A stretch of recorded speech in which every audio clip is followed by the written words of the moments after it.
nossa reflexão de hoje, ela vai ser feita recordando como esse gesto de Jesus, que é a Eucaristia, produziu na igreja 2 tipos de espiritualidades. E o nosso esforço de hoje é fazer conectar esses 2 tipos de espiritualidade, que aparece às vezes nas falas, aparece às vezes na forma de viver a Eucaristia. Na teologia a gente fala que existe uma teologia ascendente e uma teologia descendente. A teologia ascendente é aquela que sai da terra e vai aos céus, que vai voltar para o lava-pés. O olhar está voltado para o lava-pés, o ato da Eucaristia como um ato de serviço. E é muito importante que nós conheçamos e veneremos essa liturgia ascendente, porque a gente só vai compreender a liturgia e a espiritualidade descendente a partir dessa espiritualidade que eu estou chamando de ascendente. É só a partir do olhar para o lava-pés, do olhar para um Jesus humanizado que entrega o seu corpo para ser alimento, que nós vamos poder depois de séculos, praticamente 1.200 anos depois, desenvolver essa teologia que a gente chama de descendente, que, por exemplo, está no hino Adoro-te Devoto de Santo Tomás, que nós vamos hoje cantar, mas também contemplar. E por que é importante, antes da gente entrar na música e a gente poder fazer a nossa reflexão? Eu fico muito preocupado, enquanto padre mesmo, né? Eu nem vou falar daquilo que é a minha função de professor de teologia e de alguém que está lá ajudando os seminaristas a estudarem para exercer o ministério. Isso também me preocupa, mas enquanto padre mesmo, na função que eu exerço diariamente nas confissões e na paróquia, com algumas pessoas que vivem muito intensamente essa teologia descendente, que é a teologia, vamos dizer assim, que vai pensar esse Jesus Cristo quase que desencarnado e longe da gente. Se o mistério da salvação é o mistério da encarnação, como que podemos nós pensar um Jesus sem carne, um Jesus desencarnado? Vou dar exemplo para ficar claro aqui, né? Às vezes as pessoas falam coisas assim, né? Ai, padre, eu preciso me confessar antes de comungar. E precisa mesmo, viu? A igreja orienta. E aí, às vezes, eu vou atender a confissão pensando que a pessoa cometeu um pecado mortal horrível. Falo, deve ser que, né? Deve ter batido na mãe, traído a esposa, deve ser alguma coisa muito grave. E quando eu vou lá ouvir a confissão, às vezes é uma confissão tão simplória. Às vezes aquilo que precisa ser confessado não confessa, que é, por exemplo, o desrespeito à esposa, aos pais. Mas ele está preocupado porque ele descumpriu um preceito, por exemplo. E isso é um exemplo de teologia descendente. E aí eu tenho que lembrar para ele palavras de santos que ele respeita e venera, mas sem conhecer a história. E se conhece a história, não conhece a espiritualidade. Por exemplo, São Padre Pio, que as pessoas tanto veneram e tão falam, ele é apaixonado pela liturgia e pela Eucaristia. Todo padre é apaixonado pela Eucaristia, senão a gente não seria padre, né? São Padre Pio vai dizer uma palavra, e eu já disse isso para vocês algumas vezes, e ele diz isso para um penitente que estava tirando a carne de Jesus e transformando Jesus em um espírito sem carne, né, e que tinha muito escrúpulo com a comunhão. Ele vai dizer, olha, cuidado, a Eucaristia, ela é remédio e não prêmio. Prestem atenção, a Eucaristia é remédio e não prêmio. Mas antes de São Padre Pio, já no século IV depois de Cristo, houve um homem, IV, na verdade, depois de Cristo, houve um homem muito importante para a história do Ocidente, chamado Agostinho, que já falava isso. Agostinho já falava isso para gente, né? Agostinho falava, a Eucaristia, o sangue e o corpo do Senhor tem poder para perdoar os nossos pecados. Então, essa teologia descendente, que às vezes coloca o corpo de Jesus tão distante da gente, nos faz perder o contato com o Cristo real. E o que nós celebramos hoje é o Cristo real, místico e real, que lava os pés dos seus apóstolos, que senta com eles à mesa e dá de comer. Então nós podemos contemplar, como São Tomás de Aquino contemplou e deixou plasmado neste hino tão bonito. Este sim é dele, né? Porque a gente sempre fala do Pan de Língua como o hino de São Tomás, mas não é originalmente dele. Não, essa é uma letra totalmente feita por Tomás de Aquino, que vai colocar um pouquinho essa perspectiva de unir as duas teologias, né? O Adoro-te Devote faz esse esforço de unir as duas teologias, e tem uma estrofe aqui que vocês vão perceber como que isso é feito. Como que a gente vai fazer? Com tranquilidade. Nós vamos fazer primeiro o texto latino, depois eu vou fazer a tradução literal do texto para vocês, de cada estrofe, e a gente vai entrar um pouquinho na teologia da liturgia, né, que este texto traz para a gente. Avisa aos navegantes. Às vezes vocês dão uma pescada neste texto, pescado significa voa, e depois não vai entender o que o padre disse. Não é para vocês entenderem o latim, é para vocês entenderem a tradução do texto. É lá na tradução que está a teologia, né, na nossa língua vernácula, que nós precisamos entender. Então não é aqui simplesmente, né, as pessoas falam, padre, podia voltar ao uso do latim. Bom, primeiro tem que ensinar o português para o povo. Depois que aprenderem o português, talvez aprendam o latim, né? E todo mundo tendo aprendido o latim, a gente celebra em latim. Mas, né, não faz sentido a gente celebrar e falar de algo que não se entende, não é isso? Por isso a gente não vai só cantar o hino em latim, a gente vai traduzir. Mas não vamos pegar a tradução da internet, que a tradução da internet, né, das páginas católicas aí, às vezes faz uma tradução que também não é tão fidedigna assim. Então não, a gente vai lá ao texto, faz a tradução para entender o que Tomás de Aquino trouxe para a gente, tá bom? Então é um convite a que vocês possam então entrar neste texto. Mas nós vamos fazer a tradução para vocês entenderem como que essa teologia que eu estou chamando de ascendente e descendente, ela se encontra nessa música. Como que Tomás de Aquino está preocupado em unir o lava-pés com a adoração ao Santíssimo, não é isso? A gente não faz adoração ao Santíssimo? A adoração ao Santíssimo sem o lava-pés, ela é vazia. Assim como o lava-pés sem adoração é pura filantropia. Vou repetir. A adoração do Santíssimo sem o lava-pés, ela é vazia. Assim como o lava-pés sem a adoração é pura filantropia. E a nossa fé, ela não começa simplesmente com o amor aos homens, com a filantropia.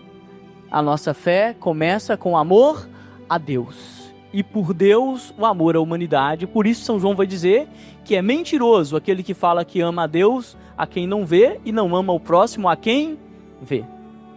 Então por isso que é importante.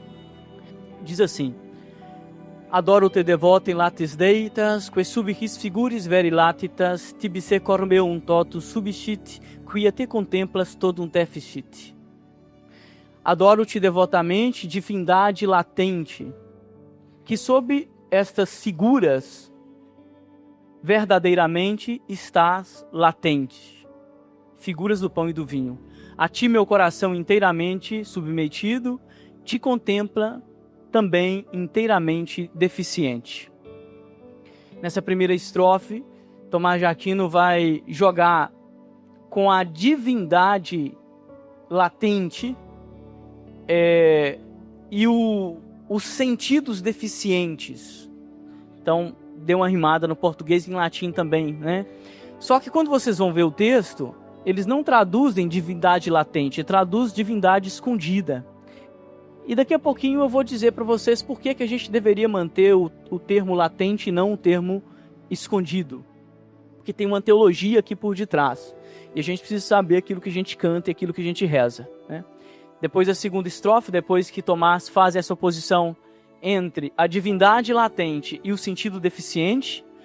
E o que significa a divindade latente e o sentido deficiente? Aquela pergunta que Tomé faz e que nós também fazemos. Tomé fazia, inclusive apareceu o nome de Tomé aqui, né? Tomé fazia a pergunta, olha, será que ele apareceu mesmo? Se eu não colocar o meu dedo nas suas chagas, eu não acreditarei. E aí Jesus tem que aparecer para que Tomé, né, faça a experiência de colocar o dedo nas chagas, e aí agora ele vai cair de joelho e falar, meu Senhor e meu Deus. Então é experiência nossa. Quantos de nós podemos olhar para a Eucaristia na hora que o padre levanta a hóstia e levanta o vinho e perguntar onde está Deus? Não é verdade? Não vejo nada mais do que o cálice e um pedaço de pão. E como nós tivemos ainda uma evolução na nossa liturgia da Eucaristia, grande professor Taborda, um jesuíta, ainda vivo, 90 anos, e eu tenho um carinho muito grande por ele, talvez um dos maiores liturgistas do Brasil, eu acho que é o maior vivo. Ele brincava nas aulas, né, que com a evolução que a igreja fez em relação às espécies do pão e vinho, o fiel tem que fazer 2 atos de fé. Primeiro, acreditar que Deus é pão, não é isso? E o segundo ato de fé é acreditar que aquilo é pão, não é? Uma das coisas que as crianças perguntam é como que isso aí? Você está chamando de pão, mas é um pedaço de trigo, né? Então nós temos assim muitas coisas na nossa igreja que precisa ser revista, vivida e explicada, né?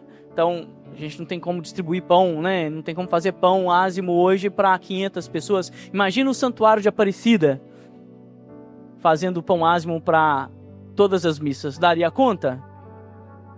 Mas é o nosso pão. Então é muito importante essa oposição que Tomás faz entre a divindade latente e os sentidos deficientes, né? A gente retoma isso daqui a pouquinho, mas vamos para frente. Depois da segunda estrofe, ele vai continuar falando dos sentidos deficientes. Ele vai dizer assim: visus tactus gustus intefalitur, sed audito solo autor credo quid dixis Dei filius e loc verbo veritatis verius, que a gente pode traduzir como a visão, o tato e o gosto falha ao te contemplar. Mas basta que eu te escute para que em ti eu possa crer. Creio em tudo o que disse o Filho de Deus. Uma vez mais, esse foco de Tomás de Aquino nos sentidos deficientes, que também vai estar lá no Tantum Ergo, quando a gente vai dizer, né? Preste fide supplementum sensum defectui, que é outro texto. O preste fide supplementum sensum defectui, que nós traduzimos, né? Venha a fé por suplemento os sentidos completar, manifesta de novo a preocupação de Tomás. E essa preocupação é a nossa preocupação. O que você diz para o seu filho quando ele recebe a primeira comunhão e fala para você: não tinha gosto de nada, mamãe? As crianças perguntam isso. Por isso a gente fala, né, que a criança precisa ser introduzida no mistério da fé, não porque elas vão cometer sacrilégio, mas para que elas entendam aquilo que está acontecendo. Aí tem algumas catequistas que falam assim: ah não, para as crianças não terem surpresa, antes da primeira comunhão, dá uma hóstia sem consagrar para ela. Será que isso é mistagógico? São questões que a nossa catequese precisa levantar. Porque o problema que Tomás de Aquino coloca é um problema teológico atual, é o problema de como nós podemos, a partir dos sentidos, fazer a contemplação de Deus. A resposta é: não podemos. Os seus sentidos em relação a Deus sempre vai ser deficiente, né? Então, é uma música muito importante pra gente. A teologia da música traz pra gente questões atuais. É a pergunta que você faz: será que Deus está aqui? Por que eu pedi Deus para curar minha mãe do câncer e ele não curou? Onde está a presença de Deus? O Victor Frankl fala da presença ignorada de Deus, né? E essa presença ignorada de Deus tem a ver justamente com essa ideia, ou com a ilusão que nós temos de que nós podemos captar todas as coisas do mundo. Deus não é um objeto a ser captado. Então, diante dele, os sentidos sempre serão defeituosos. Depois, Tomás, ainda preocupado com isso, vai fazer, para mim, talvez uma das estrofes mais importantes, mas mais perigosas desse hino, para quem não o conhece e para quem lê de qualquer forma. E que para mim é a tradução mais problemática. E se vocês olharem, todas as traduções que eu procurei em português trazem a mesma palavra que eu acuso aqui como uma palavra problemática. Tomás vai continuar o hino dizendo: Incruti latebatis solo deitas, aquilate simul et humanitas, ambutamen credens at confitens, petuquat petiviti latro penitens. A tradução fica: A tradução em português lá da internet, dos sites, vai falar: na cruz só a divindade estava oculta. Eles não usam a palavra latente. E eu mantenho uma palavra latente e explico por quê. Então a tradução que a gente faz é: na cruz só a divindade estava latente. Aqui está igualmente latente a sua humanidade. Aqui onde? Tomás está fazendo um hino à Eucaristia. Então ele está fazendo uma contraposição. Ele está falando: assim como na cruz estava latente a divindade, aqui na Eucaristia está latente a sua humanidade. Ele está dizendo: assim como lá na cruz aqueles homens não reconheceram que quem estava ali é Deus, cuidado, porque aqui na Eucaristia a gente pode esquecer a humanidade de Jesus. Vou repetir, porque isso aqui é heresia. E tem um montão de herege por aí que não percebe. A heresia é tão grande a heresia daqueles que não reconhecem o Deus da cruz, quanto é herege aquele que não reconhece o humano da Eucaristia. E por isso que eu não uso a palavra, né, nós temos várias palavras. Em latim vocês podem usar a palavra ocultus, absconditus secretus, latebusus, por exemplo. E Tomás não usa nenhuma dessas palavras. Ele poderia falar simplesmente ocultus, né? Poderia ter falar, né, incruti ocultus sola deitas, mas ele não usa a palavra ocultas, ele usa latente. Por quê? Porque aquilo que está latente não necessariamente é aquilo que está escondido. A acepção daquilo que está latente não é a mesma acepção daquilo que está escondido. A gente pode estar escondido porque a gente está com medo, sim ou não? A gente está escondido, pode estar escondido porque a gente não quer aparecer. A gente pode estar escondido porque a gente está fugindo. Latente não. Latente significa uma presença que se faz notar. Então olha que beleza, né? Então se a gente troca a palavra latente por ocultos, a gente troca todo o sentido do hino. O nosso Deus não é um Deus escondido. Ele pode até ser o Deus secreto, mas não o Deus escondido. Ele não é um Deus covarde que anda se escondendo atrás do pão, ou atrás do vinho, ou atrás da cruz, né? Ele é um Deus presente, que se faz notar. Então ali na carne de Cristo, na cruz, está todo Deus e todo homem. E aqui na Eucaristia, no pão que vocês vão comungar, no corpo e sangue que vocês vão comungar, é todo Deus e todo homem.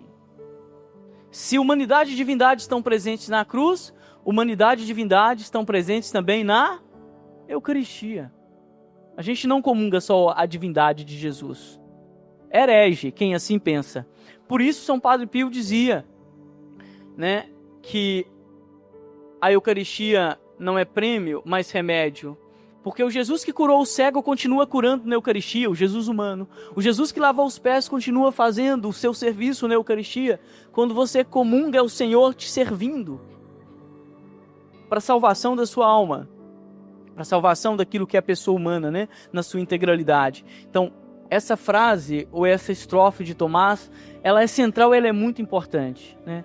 Como na cruz estava latente a divindade, na Eucaristia está latente a humanidade, ou seja, está presente, é uma presença notável para aqueles homens e mulheres que vivem a fé, para aqueles homens e mulheres, para aquelas mulheres e aqueles homens que não se apegam aos sentidos, porque como Tomás diz, eles são deficientes. Continua Tomás, agora praticamente o que nós tínhamos que falar, já falamos disso, mas só tem uma outra reflexão para fazer, mas continua o texto. Agora vai retomar a ideia de São Tomé, e ele vai dizer: plagas sicut Tomás no intueor, deum tame meum te confiteor, fac mi tibi semper magis credere, in te spem abere te diligere. Ele vai dizer então: as suas chagas, assim como Tomás, eu não as vejo. Lembra que depois que Tomé, que aqui no latim não se fala Tomé, é Tomás, tá? Então não tem a palavra Tomé, é Tomás mesmo. Então, mas está falando de São Tomé. Depois que Tomé coloca lá as mãos nas chagas do Senhor, ele cai de joelho e fala o quê? Meu Senhor e meu Deus. E o que Jesus diz para ele? Ah, você acreditou porque me viu. Felizes são aqueles que acreditam sem terem vocês, o povo que está aqui. Vocês são beatos, felizes, porque vocês acreditam sem ver. E aí Tomás está falando, olha, as chagas que Tomé viu, infelizmente, eu não posso ver. Quisera eu estar lá para ver as chagas que Tomé viu. Então as chagas que Tomé viu, eu não as vejo. Mas eu também te confesso, mesmo sem ver, aqui na Eucaristia, meu Senhor e meu Deus. Que lindo, não é? Eu não estou lá com Pedro, com João, com Tomé, com Judas. Eu não estou lá para presenciar aquele corpo que andou pela terra. Mas diante deste corpo eucaristizado do pão e do vinho, a minha fé não é menor do que a do Tomé. Ao contrário, pelas suas palavras, eu ainda sou mais feliz que ele. E eu te confesso, mesmo sem ver as suas chagas, meu Senhor e meu Deus. Espiritualidade é poesia pura, né, gente? É mística, né? A gente começa a perceber que uma pessoa está se tornando mística quando ela se preocupa menos com os ritos e começa a fazer poesia por aí. Aí a gente vê, olha, esse pessoal tem uns crentes aqui que estão perto do caminho da mística, porque toda experiência espiritual vai te levar àquilo que seria a mística e a poesia. Anota isso aí no seu caderninho, tá bom? Para você ver qual que é o seu nível de espiritualidade. Né? Claro que a gente, né, tomara que alguns de nós cheguemos a Tomás, né, mas não vai ser tão fácil ter um outro Tomás de Aquino, né? É uma graça de Deus. Mas nós podemos, mesmo não sendo Tomás, beber dessa fonte, né? E que a nossa espiritualidade nos ajude a rezar assim, de forma tão mística e tão poética. As chagas que Tomé viu, eu não as posso ver, mas mesmo nessa ausência, assim como ele, eu te confesso, meu Senhor e meu Deus. E aí ele vai dizer, faça-me em ti crer sempre mais e em ti esperar e a vós amar. Depois ele vai continuar dizendo, já está mais para o finalzinho, O memoriale mortis Domini, panis vivus vitam preste omni, presta mea mente de ti vivere, et te illi semper dulce sapere. A gente traduz ao memorial da morte do Senhor, pão vivo que vem ao nosso socorro. Ou pão vivo que vem ao socorro da vida dos homens. Ajuda a minha mente, o pessoal traduz como alma, mas a palavra aqui é mente. Tomás não usa a palavra ânima, né? E aí a mente tem uma acepção diferente. Ajuda a minha mente de ti viver, ou seja, que meus pensamentos estejam orientados para ti.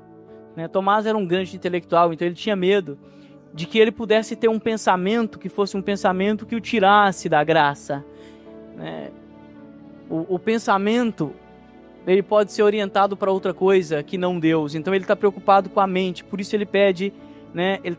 Ele fala, preste mea mente de ti vivere, não minha ânima, para dizer que a minha mente esteja orientada para ti, né? desde o momento que eu levanto até o momento que eu possa dormir. E aí, ajuda a minha mente de te viver e que ela seja sempre, e que a ela, a mente, seja sempre doce, te saborear. Por que eu estou colocando essa tradução de uma forma muito diferente? Porque o que dá para entender aqui no texto, o que se traduz, por exemplo, lá no português que a gente vai encontrar na internet, no finalzinho da estrofe, primeiro eles traduzem mente por alma, e depois eles vão dizer que o Senhor possa ajudar a gente a adentrar cada vez mais nesse doce saber. Só que, como vocês devem saber, principalmente o pessoal que estuda a língua portuguesa, a palavra sapere, em latim, ela deu origem à palavra sabor e saborear. Daí vem sabedoria, que é diferente de inteligência. Tem muitas pessoas aqui inteligentes, não tenho dúvida. Não sei se são sábios. Eu conheço senhorinhas lá do interior que nunca entraram na escola e que são mais sábias que muito PhDs por aí. Mestrado e doutorado, pós-doc em 3, 4 áreas. E não são pessoas sábias. São pessoas que têm um saber técnico. São pessoas que são muito inteligentes, mas não são sábias, porque não sabem saborear a vida. E na igreja também, está cheio de gente assim. Então a tradução aqui não deveria ser este saber. O Tomás não está colocando foco no intelecto. A Eucaristia, ela não deve nos levar a uma contemplação intelectual. O saborear aqui é a relação com o Senhor, é a relação com aquele que lava os pés. Imagina vocês que vão ter agora os pés lavados, o sabor de ter os pés lavados pelo Senhor. E depois ele vai, então isso é o mais importante, né? Enquanto a gente ficar contemplando a Eucaristia e pensando a Eucaristia como um conteúdo que deve ser compreendido, a gente não vai viver a nossa fé. E por fim, ele vai fazer aquela metáfora com o pelicano, como vocês sabem, o pelicano é aquele que, na falta de comida, tem um mito que ele dá o próprio sangue, o próprio coração para os filhotes. E ele vai dizer então, Pi pelicani Jesu Domini, me imunda munda tu sanguine, cuius una stilla salvum facere, toto mundo quia abi omni scelere. Jesu, quem velatum nunc auspicio, oro fiat illude quat transitio, te revelata cernes face, visus sim beatus tui gloriae. Amém. E aí simplesmente é uma comparação para dizer, Jesus, piedoso pelicano, a minha imundície lava com o seu sangue, cujo uma gota só faz salvar todo o mundo e pode apagar todo o crime. Ó Jesus, que vejo agora velado, oro, faça aquilo que eu mais desejo. E o que eu desejo? Que nesta Eucaristia eu possa ver a sua face, no pão e no vinho, e que no final da minha vida eu possa ter a visão beatífica, que é aquilo que eu vivi aqui nessa terra, que possa ressoar na eternidade quando eu contemplar o seu rosto. Então ele vai fazer aqui uma espécie de diálogo entre o Jesus que nós contemplamos na cruz, o Jesus que nós contemplamos na Eucaristia. Este mesmo é o Jesus que vocês vão contemplar na hora da sua morte ou pós a sua morte. Então é um texto que eu convido vocês, quando chegarem em casa, para a Paixão do Senhor, retomem. Pode retomar a versão portuguesa mesmo lá, né? Tem algumas palavrinhas que eu já disse para vocês que são problemáticas, mas vocês já escutaram a homilia, sabem quais são as palavrinhas problemáticas. E eu convido que vocês possam orar este texto hoje à noite, amanhã, né? E lembrar que não existe divisão entre o Jesus da cruz e o Jesus da Eucaristia. O Jesus da cruz e o Jesus da Eucaristia é o mesmo Jesus que faz o ato do lava-pés.